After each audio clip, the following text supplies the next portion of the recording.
Bupati Kolaka, Ahmad Safei melantik 70 pegawai negeri sipil untuk menempati jabatan administrator dan pengawas di lingkup Pemda Kabupaten Kolaka, termasuk pejabat Dinas Kependudukan dan Pencatatan Sipil, pada hari Senin, tanggal 5 September tahun 2022. Pada kesempatan tersebut, Ahmad Safei berharap tidak ada lagi PNS yang menyoal atau mempertanyakan alasan mutasi yang telah dilakukan. Selain itu, Safei juga mengingatkan semua ASN untuk terus mengasah kemampuan agar bisa menyesuaikan diri dengan kondisi persaingan yang semakin ketat. Berikut ini penegasan dan himbauan Bupati Kolaka kepada pejabat dan seluruh ASN di lingkup Pemda Kolaka. Saya berharap kepada kita semuanya di setiap mutasi, ya, jangan ada polemiknya. Ya. Saya juga berharap kalau dikasih pindah bukan main. Padahal di situ ada ruang dan waktu, kemudian mutasi adalah pembinaan karir. Bagaimana kita akan menilai karir saudara? Karena ini semua proses. Bapak-bapak ini kan masih lama semua pensiunnya, masih menjalani proses panjang. Nah kalau kau di situ mau sampai pensiun di tempat itu, apa yang bisa dinilai untuk perjalanan karir selanjutnya? Tidak ada. Ya, karena di situ saja. Oleh itu, saya berharap kepada kita semuanya, mutasi kali ini, ya, bekerja dengan baik, jalankan ini amanah dengan sebaik-baiknya. Kita tidak tahu dalam perjalanannya besok atau lusa kalau kinerja di situ ada yang baik dalam perjalanannya, ya mungkin ada promosi atau ada apa, ya bisa saja semua terjadi. Tapi saya berharap karena sekali lagi menjalankan tugas dan kewajiban itu, ya, menjalankan tugas-tugas ASN seperti apa yang ya seharusnya itu adalah kewajiban. Kita dikaji oleh negara karena ada kewajiban itu. Ya, kita sekarang jangan kemudian karena jabatan, kemudian kita hanya bisa bekerja kalau ada proyek. Saya berharap kepada kita semuanya, ini sering saya sampaikan kepada kita semua, tolong kalau sampai ke kantor, jangan hanya kemudian kumpul tidak tahu. Dia tidak tahu, bingung dia masuk ke situ, apa yang mau dibikin. Akhirnya kumpullah 2-3 orang ngumpul bercerita saja sampai pulang. Tidak ada satu kalimat, jangan satu kata pun yang ditulis dalam bentuk apa, udah pulang satu hari. Mau jadi apa ini ASN kalau begini modelnya? Ke depan yakin Bapak Ibu sekalian, ketat sekali ini persaingan dan saudara. Kalau kau tidak bisa meningkatkan kemampuan, tidak meningkatkan ilmu, pasti akan ketinggalan. Dan disitulah ya kekecewaan itu muncul, bermacam-macam masalah diingat.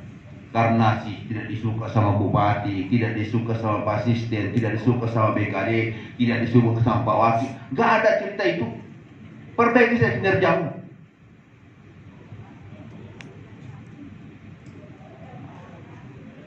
Jangan suka bikin gerakan tambahan.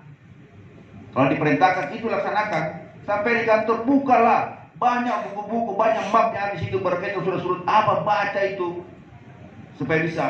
Kita ini kurangnya begitu, karena tidak mau lagi membaca. Sudah menjadi ASN, padahal waktu mau jadi ASN bukan main. Dikejar ini pekerjaan sampai apa ya? Sebelum jadi ASN. Begitu jadi ASN, tidak lagi tahu. Mau jadi ASN sudah tahu bahwa susah. Tidak segampang yang dibayangkan orang tidak jadi ASN, tidak. Tapi kita sudah kejar seperti begitu. Begitu sampai ke dalam, hanya datang kantor pulang lagi. Nggak ada satupun kalimat ditulis dalam bentuk apa gitu. Analisis apa semuanya. Kita yakin dan percaya, saudara-saudara, anda ini akan ketinggalan. Anak ini kita setiap penerimaan pegawai baru, lihat saja. Jangankan pegawai baru, kita ini kalau asesmen mati ini semua. Ya, karena beliau ada TKD, begitu TKD, tak keluar angkanya, mana bisa ada? Enggak ada. Kemarin kita TKD, Diknas apa ya? 38 orang berapa? Apa yang kemarin TKD? Kan ada yang lulus biasa. P3K. Iya. P3K dik saja. P3K kesehatan. Ya, P3K kemarin. Hah? Tenaga teknis. 38 orang yang ikut, nggak ada yang lulus satu. Bagaimana kalau begitu? Akhirnya formasi yang tersedia di kita, yang sudah disediakan oleh pemerintah pusat untuk kita, nggak ada isinya. Karena di TKD sudah hancur duluan. Nah, ini yang harusnya dipahami oleh teman-teman. Dari beberapa persyaratan kita untuk mendapatkan reward, ya. Ya, sekarang seperti sekarang ini. Sekarang ini hampir semua jabatan eselon 4 di dinas itu hampir sudah tidak ada. Kan harus diisi dengan fungsional. Bagaimana mengisi fungsional itu? Ya, dibikinkan anjak, analisis jabatan oleh SKPD-nya. Tapi kalau SKPD ini tidak pernah membuat analisis, apa yang mau dijadikan bahan untuk kita minta pegawai? Kan permintaan pegawai itu berdasarkan analisis anjaknya, analisis jabatan. Bahwa kita, karena kita punya ruang lingkup pekerjaan begini-begini, maka kita butuh pegawai segini. Ini dasarnya. Itu dibikin, Pak. Ini Ortala berteriak-teriak kemana-mana, ini kirim surat, mungkin berkali-kali kita bikin surat untuk buat itu analisisnya, kan gak ada yang bikin. Kalau sudah berkaitan dengan kajian, berkaitan dengan, saya juga tidak tahu. Tidak pernah seingat saya, tidak pernah kita bersurat satu kali ke bapak-bapak ini kalau berkaitan dengan hal begitu. Persoalan APIP, persoalan sakit, persoalan apa lagi? Tidak pernah bersurat satu kali. Didatangi lagi, baru ada balasannya seperti apa itu. Tugasnya siapa tuh? Betul saya juga bilang, Pak, kalau ini semua kita penuhi dengan sempurna, disitulah itu DID ya, DID. Dan besaran DID itu, Pak, mulai 5 miliar sampai dengan 75 miliar besaran DID.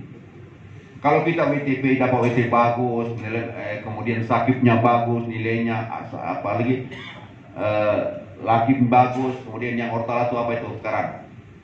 Itu semua bagus, Pak. Dan kemudian kita penetapan APBD tepat waktu. Penilaiannya kita bisa dapat uang sampai 75 miliar.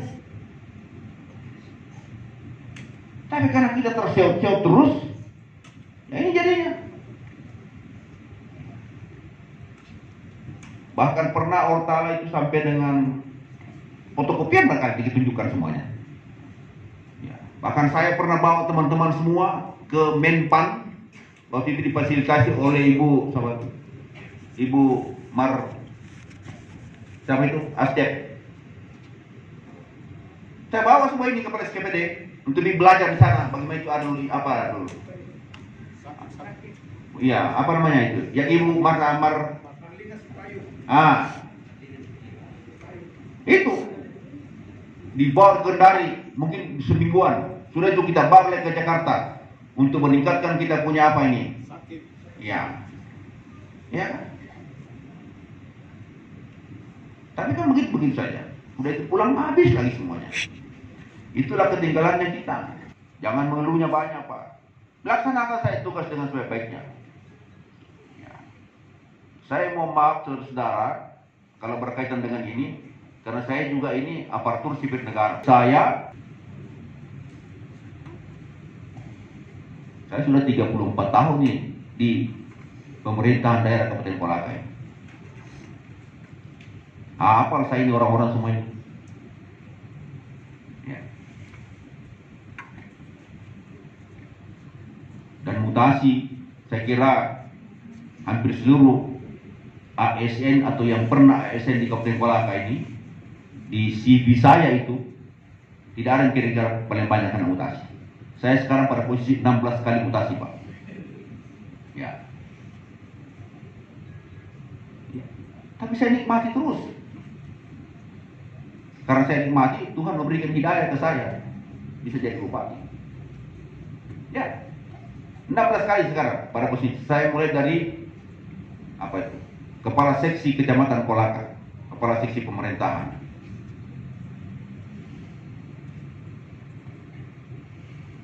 Jadi jangan karena mutasi, apa lagi? Enggak ada begitu. Nikmati itu. Insya Allah ada hikmahnya.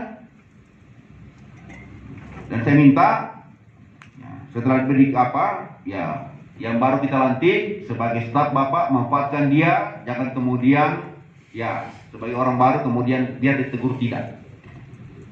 Porsikan pekerjaannya masing-masing sesuai dengan tupoksinya, supaya dijalankan tugas. Tidak ada istilah Ini saya dikasih orang yang saya tidak suka. Tidak ada cerita itu. Urusan mutasi itu urusan pimpinan, bukan urusan saudara. Jangan banyak dikomentari. Terima dia, fungsikan dia dengan sebaik-baiknya. Jangan mengatakan, wah saya ini kan tidak usulkan dia, saya tidak ada cerita itu. Kita juga pusing memutasi orang, bukan enak. Ya.